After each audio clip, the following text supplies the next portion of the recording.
রাজভবনে চললো নাটক, দীর্ঘক্ষণের একটা নাটক। শুভেন্দু অধিকারীকে আটকানো হলো। আমরা দেখলাম বিরোধী দলনেতা, রাজ্যের বিরোধী দলনেতা বিধানসভার, ওনাকে আটকানো হলো এবং সেই কেস গড়ালো কলকাতা হাইকোর্টে, অমৃতা সিনহার বেঞ্চে সেই কেস উঠলো এবং দেখলাম রীতিমতো কলকাতা পুলিশকে আবারও থাপ্পড় মারলো বিচারপতি অমৃতা সিনহা।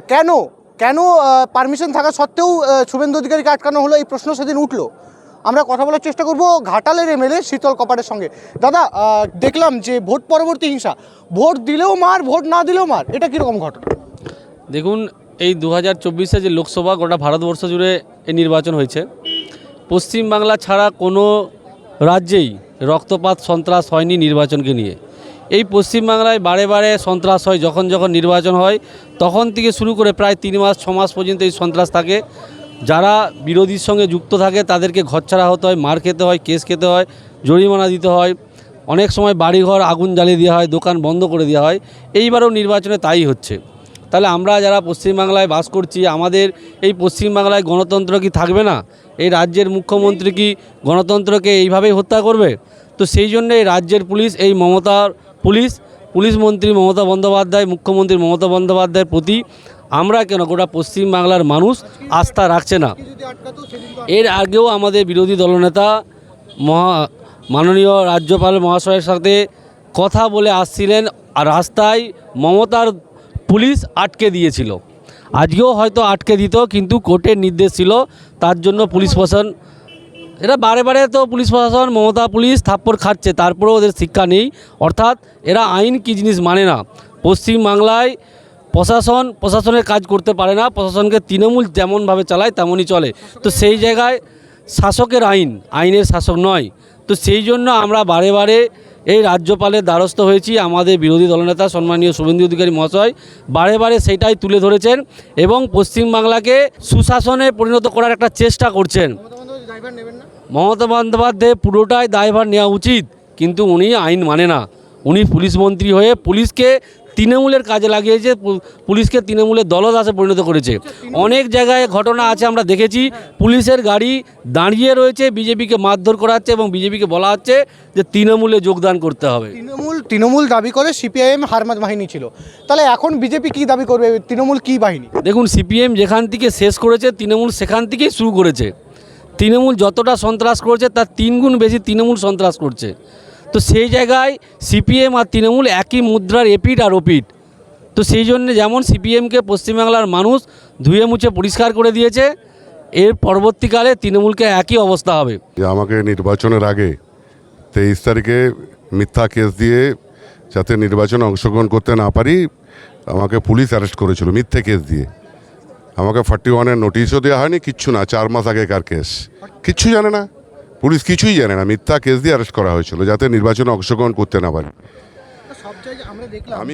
এই প্রশ্নটা দাদা আজকে কি অবান্তর প্রশ্ন যে চাকরি, গরু, বালি, কয়লা, স্বাস্থ্য, শিক্ষা, নারী, ওষুধ, SSC, TET, group C, group D, আইকো, রোজভ্যালি, পুলিশ কনস্টেবল, বিভিন্ন জায়গায় দুর্নীতি যেভাবে উঠছে, আমরা কিভাবে আশা করতে পারি যে পুলিশ ঠিকঠাকভাবে নিয়োগ হচ্ছে?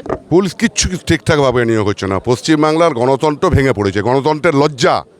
আজকে আমাদেরও লজ্জা, যেখানে ক্ষুদিরামের জন্ম, বিদ্যাসাগরের জন্ম পশ্চিমবাংলায়, বড় বড় মনীষীদের যেখানে জন্ম এই পশ্চিমবাংলায়, সেই পশ্চিমবাংলা আমাদের কাছে আজকে লজ্জা। এখানে নির্বাচন হলেই এটাই গণতন্ত্র। নির্বাচন শেষ হবে, তৃণমূল কংগ্রেস জিতবে চুরি চামারি করে। 50 লক্ষের বেশি ভোট এবারে চুরি করে জিতেছে। এটাই গণতন্ত্র পশ্চিমবাংলার। মানুষের ঘর ভেঙে দেওয়া, মানুষের গরু টেনে নিয়ে যাওয়া, মানুষকে মারা, এই দোকান ঘর ভেঙে দেওয়া, বয়কট করা, ধান কাটতে না দেয়া, তিল কাটতে না দেয়া, আগুন জ্বালানো, এটাই হচ্ছে পশ্চিমবাংলার এখন গণতন্ত্র, এটাই ডেমোক্রেসি। মমতা ব্যানার্জি কোনোদিনই দায়ভার, control, out of control. Suvendu অধিকারীকে ভয় পান, তাই তো রাজভবনে রাজ্যপালের কাছে দেখা করতে দেন না। এখানে ভয় পান শুভেন্দু অধিকারীকে, লড়াকু নেতা, বিরোধী দলনেতা, উনি ভয় পান বলেই আজকে রাজভবনের আগে পুলিশ দিয়ে ঘেরে দেওয়া হয়। পুলিশ দিয়ে ঘেরে দেয় যাতে উনি রাজভবনে, অর্ডার থাকা সত্ত্বেও রাজভবনে যেতে দিচ্ছেন না। গণতান্ত্রিক পদ্ধতিতে ভোট হলে তো তৃণমূল 10টা আসনও পেত না। গণতন্ত্রটাই ধ্বংস করে দিয়েছে পশ্চিমবাংলায়। এখানে তৃণমূলের যে হারমাদ বাহিনী এইটাই ঠিক করেছে যে পশ্চিমবাংলা ভোট কিছু না, টাকা নাও, পয়সা নাও, নিয়ে চুপচাপ বসে থাকো।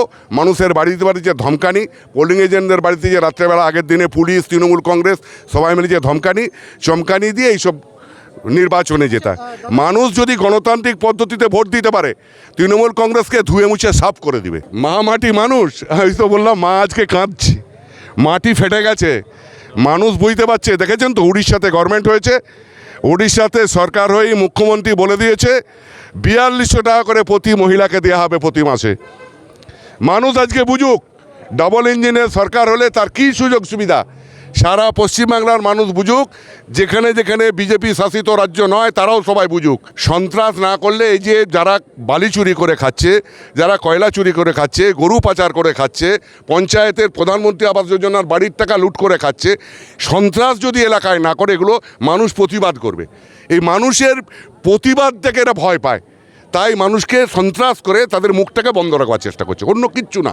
যে জয় শ্রীরামকে বলে গালাগালি, রামনবমী পালন করলে কোর্ট থেকে পারমিশন করতে হয় সেই এই রাজ্যে পশ্চিমবঙ্গে, তাহলে আমরা কোন রাজ্যে বসবাস করছি? শুভেন্দুদাকে ধন্যবাদ জানাই, আজকে কোর্ট থেকে পারমিশন নিয়ে এসেছে এখানকে রাজ্যপাল মহাশয়ের কাছকে আমার দিয়ে বাঁচাতে, ধন্যবাদ জানাই। মমতা বন্দ্যোপাধ্যায়কে যাচ্ছেন?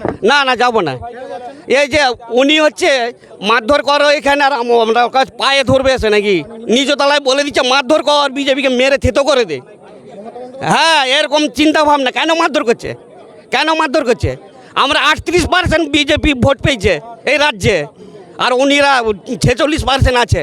এই 26-এ আমরা 48 পার করে দেবো। ভোট পেলেও মার, ভোট না পেলেও মার, পার করে দেবো আমরা। নিচতলার লোক, আমরা 48 পার করে দেবো। আজকে কত কর্মী মার খেয়েছে, পোলিং এজেন্টকে বসতেই দেয়নি।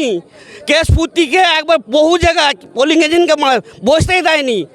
আজকে হিরণদা জিততো, পোলিং এজেন্টকে বসতেই দেয়নি, মারধর করছে তার আগের দিন দিয়ে। আমরা এসেছি বিজেপি, এই যে এত কর্মীরা মার খেয়েছে এদের পাশে দাঁড়ানোর জন্য। এতে বিজেপি কর্মীরা মার খেয়েছে এদের পাশে দাঁড়ানোর জন্য, সারা রাজ্যে মার খেয়েছে। আজকে তো 100-150 জন এসছে, প্রায় 1 লক্ষ মানুষ মার খেয়েছে, ঘর ছাড়া হয়েছে। কিন্তু পুলিশ আটকালো, আজ যদি আপনাদের আটকাবে, রাজ্য পুলিশ আটকাবেই, আমার দিকে আটকাবে। কি করব? পালিয়ে যাবো, আবার ঘর যাবো, আবার এসবো, চেষ্টা করব। বিজেপি হচ্ছে 2 পা এগাবে 1 পা পেছাবে, আবার 2 পা এগাবে 1 পা পেছাবে। এই হচ্ছে বিজেপির আমরা মার খেয়ে বসে থাকবো, ঘরে বসে থাকবো? আমরাও ছেড়ে কথা বলবো নি। আজকে রেশনটাকেও ছাড়িয়ে দিচ্ছে, গরুটাকেও খুলে পালিয়ে যাচ্ছে বিজেপি করছে বলে। বাহ, আমরা কোন রাজ্যে বাস করছি? রামনবমী পালন করবো কোর্ট থেকে পারমিশন নিয়ে। বাহ, আজকে যে মুসলমান ভাইয়ের দিকে ধন্যবাদ জানাই, তারা তাদের তাজিয়া পেরাল, আমরা হিন্দুরা হাততালি বাজে, কত সুন্দর লাগে। আর আমাদের রামনবমী পালন করলে ঢিল ভিজছে, পাথর ভিজছে। বাহ, দিদি সেটা দেখতে পাইনি। মুখ্যমন্ত্রী হলো, আমরা তো ভোট দিয়েছি, 11 সালে ভোট দিয়েছিলাম, 13 সালে পঞ্চায়েতও এনেছিলাম। আজকে আমরা মার খাচ্ছি বিজেপি করছি বলে। এই যে কর্মীগুলো মার খেয়ে আমাদের চোখের জল আমাদের এসে যাচ্ছে না, কিছু দেখবে না। রাজ্য পুলিশ, হ্যাঁ নিশ্চয়ই ভালো পুলিশ আছে, তারা চুপচাপ কিছু করতে পারছে না।